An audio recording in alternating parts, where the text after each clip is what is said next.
بسم اللہ الرحمن الرحیم والصلاة والسلام علی رسولہ الکریم وعلی آلہ وصحبہ اجمعین۔ جو بھی بہن بھائی بچے بچیاں سن رہے ہیں سب کو میری طرف سے عید مبارک ہو۔ عید کی خوشی ہم کیوں مناتے ہیں، پہلے میں یہ تھوڑا سا واضح کر دوں کہ رمضان کا مہینہ اللہ نے پورا ایک ہمارے لیے خوشی کا مہینہ بنایا ہے، جس میں اللہ کی جنت کے دروازے کھول دیے جاتے ہیں، جہنم کے بند کر دیے جاتے ہیں، شیطان قید کر دیے جاتے ہیں، جنت کو روزانہ سجایا جاتا ہے، اللہ کا عرش پہلے آسمان پہ آ جاتا ہے، اللہ کی طرف سے اعلان ہو رہا ہوتا ہے، کوئی بخشش چاہنے والا، کوئی حاجت مانگنے والا، فرض 70 فرضوں کے برابر ہو جاتا ہے اور نفل فرض کے برابر ہو جاتا ہے، اور نفل اور فرض کا فرق اتنا بڑا ہے کہ قیامت تک 2 رکعت نفل پڑھتا رہے تو فرض رکعت کے ایک سجدے کے برابر نہیں، اور اس میں جو مر جاتے ہیں اہل ایمان ان کا حساب نہیں ہوتا، ان کو قبر میں منکر نکیر نہیں آتے، اللہ تعالیٰ ان کو معاف فرما دیتا ہے۔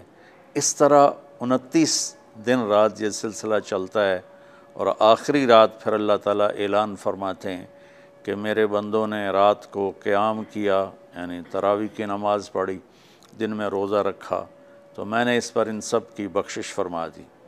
تو اس خوشی میں پھر ہم سب مل کر اللہ کی بارگاہ میں شکرانے کے مل کر 2 نفل ادا کرتے ہیں اور اللہ کا شکر ادا کرتے ہیں کہ یا اللہ تیرا شکر ہے تو نے ہمارے گناہوں کو معاف فرمایا، جہنم کو ہم پہ حرام کیا، جنت کو ہم پہ واجب کیا۔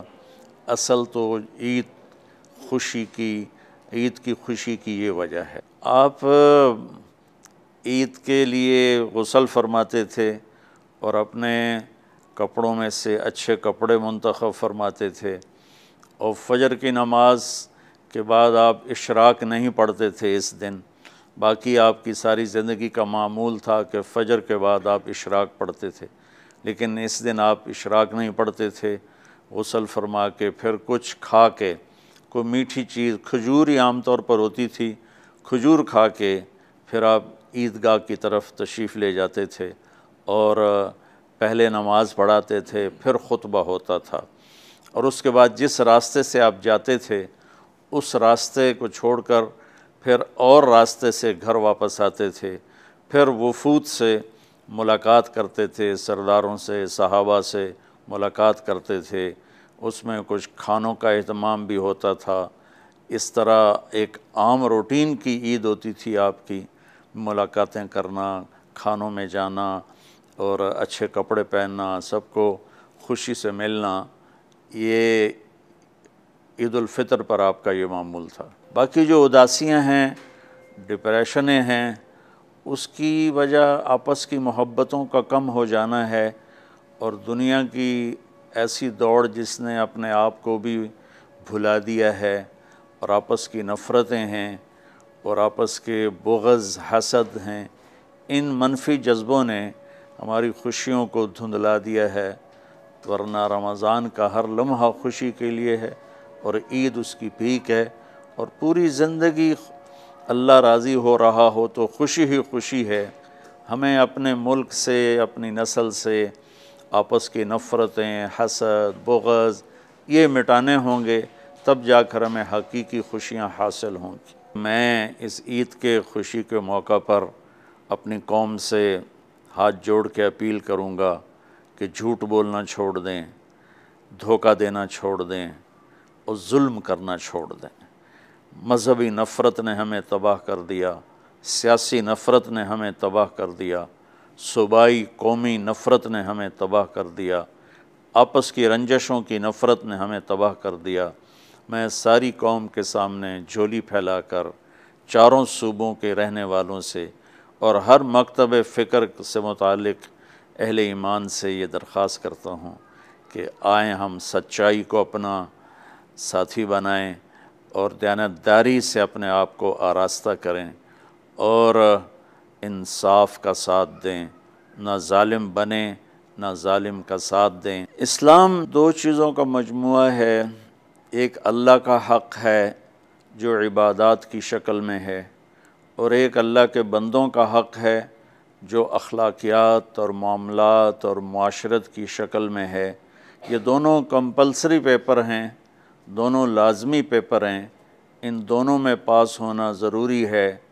میری نماز اچھی ہے لیکن میری دکان پہ جھوٹ ہے، تو نماز اس جھوٹ کی کمی کو پورا نہیں کر سکے گی۔ میری دکان پہ سچ ہے لیکن میں نماز نہیں پڑھتا، تو میرا یہ سچ بولنا میرے نماز کی کمی کو پورا نہیں کر سکتا۔ اللہ کے نبی نے دنیا سے جاتے ہوئے 2 لفظوں میں سارا دین بتا دیا تھا۔ جب آپ کے جانے کا وقت قریب تھا تو آپ 2 لفظ دہرا رہے تھے، الصلاۃ وما ملکت ایمانکم، میری امت میرے بعد ایک نماز نہ چھوڑنا، اور ایک امت کے غریب مسکین لوگوں سے، نوکر غلاموں سے اچھا سلوک کرنا۔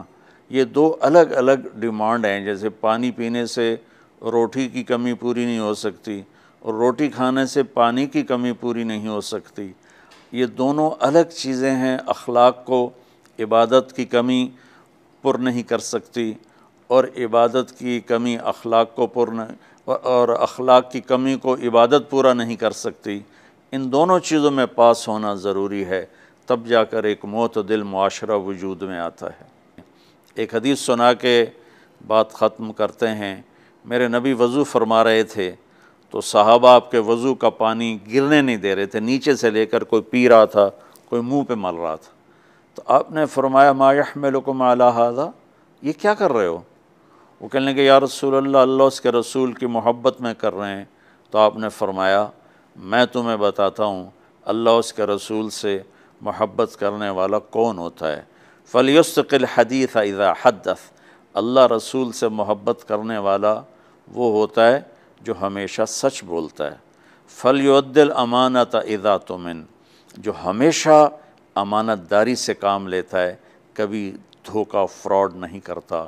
فَلْيُحْسِنْ جِوَارَ مَنْ جَاوَرَهُ، اور جو ہمیشہ اپنے پڑوسیوں کے ساتھ اچھا سلوک کرتا ہے، پڑوسی اپنے ہوں، غیر ہوں، مسلم ہوں، نان مسلم ہوں، وہ ان کے ساتھ اچھا سلوک کرتا ہے۔ یہ 3 نشانیاں ہیں عشق رسول کی۔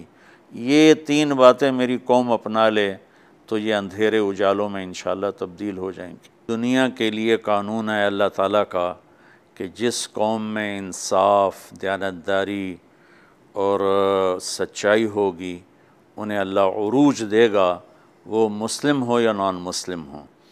اور جن ملکوں میں، قوموں میں بددیانتی ہوگی، ظلم ہوگا، جھوٹ ہوگا، وہ زوال کا شکار ہوں گی۔ ساری ویسٹرن دنیا تو لیڈ نہیں کر رہی، ہمارے جیسے ملک بھی ہیں جہاں یہ ساری چیزیں ہیں، تو وہ ہماری طرح ہی ذلیل ہیں اور ہماری طرح ہی وہ خوار ہیں۔ چند ایک ملک ہیں جنہوں نے ان چیزوں کی رعایت کی ہے، تو وہ اس وقت لیڈنگ رول میں ہیں، لیڈنگ ماڈل میں ہیں۔ تو دنیا کے لحاظ سے تو یہ قانون ہے کہ سچائی، دیانتداری اور انصاف قوموں کو اونچا لے جائے گا۔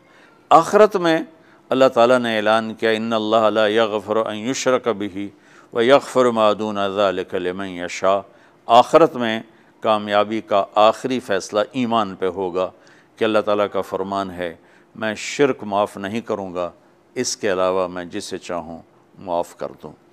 تو ہماری 52 کے قریب اسلامی ریاستیں ہیں، وہ سب بری طرح اس زوال کا شکار ہیں، جس کی بنیادی وجہ یہ 3 ہے جس کو میں بار بار آپ کے سامنے دہرا رہا ہوں۔ السلام علیکم۔